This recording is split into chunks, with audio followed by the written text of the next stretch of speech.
Hari ini Joko Chandra kembali diperiksa terkait action plan atau proposan kepengurusan fatwa Mahkamah Agung. Namun dalam pemeriksaan kali ini Joko Chandra tidak memakai rompi tahanan dan tidak diborgol.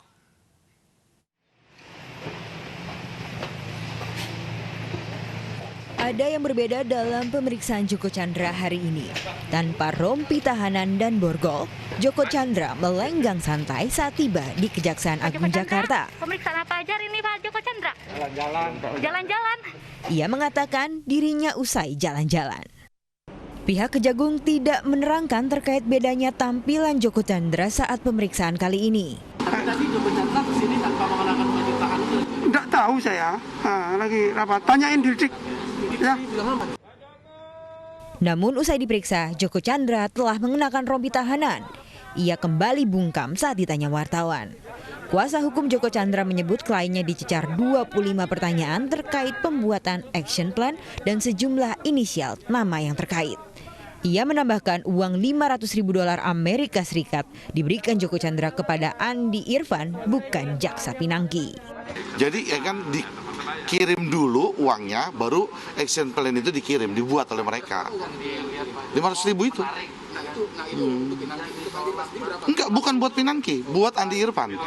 Selain itu, Joko Chandra juga meminta jaksa Pinangki dan Andi Irfan mengembalikan uang $500.000 yang telah diberikan karena merasa tertipu dengan action plan atau proposal fatwa bebas di MA. Dari Jakarta, tim liputan iNews melaporkan. Pemirsa, nama Jaksa Agung ST Burhanuddin disebut-sebut dalam action plan atau proposal kepengurusan fatwa Mahkamah Agung dalam sidang dakwaan terdakwa Jaksa Pinangki.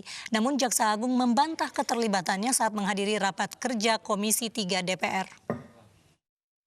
Adalah pengiriman surat dari pengacara kepada BR dalam kurung Burhanuddin atau pejabat Kejaksaan Agung yang dimaksud oleh terdakwa sebagai surat permohonan fatwa Mahkamah Agung dari pengacara kepada Kejaksaan Agung.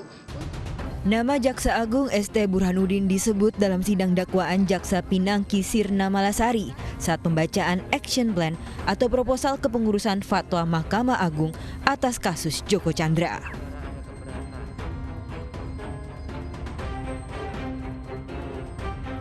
Nama Burhanuddin disebut 4 dari 10 poin action plan yang disusun terdakwa Pinangki. Burhanuddin juga disebut berkomunikasi dengan tersangka Andi Irfan.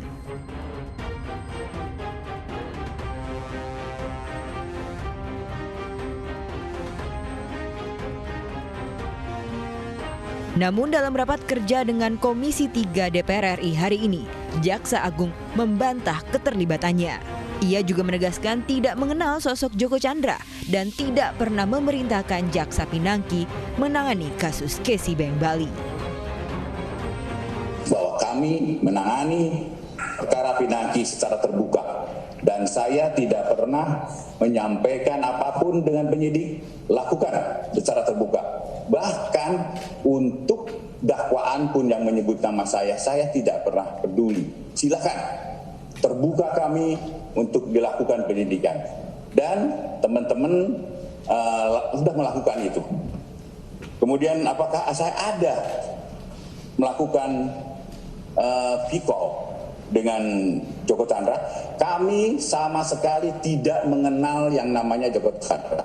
Saya tidak pernah komunikasi dengan Joko Chandra dan saya tidak pernah untuk memerintahkan Pinangki untuk menangani Joko Chandra.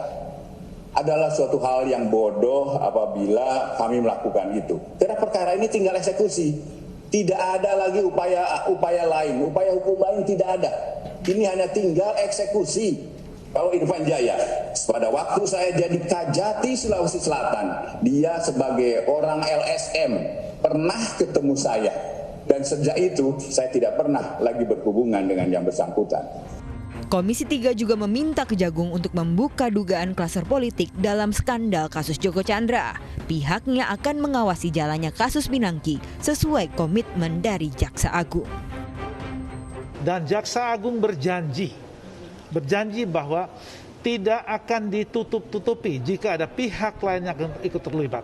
Janji itu kami pegang dan kami akan awasi sesuai dengan tugas fungsi kami. Selain Jaksa Agung Burhanuddin, nama pejabat Mahkamah Agung Hatta Ali juga disebut dalam sidang dakwaan Jaksa Pinangki. Dari Jakarta, Gebi Natasha, Ade Suryananda, Rizky Yulianto, iNews melaporkan.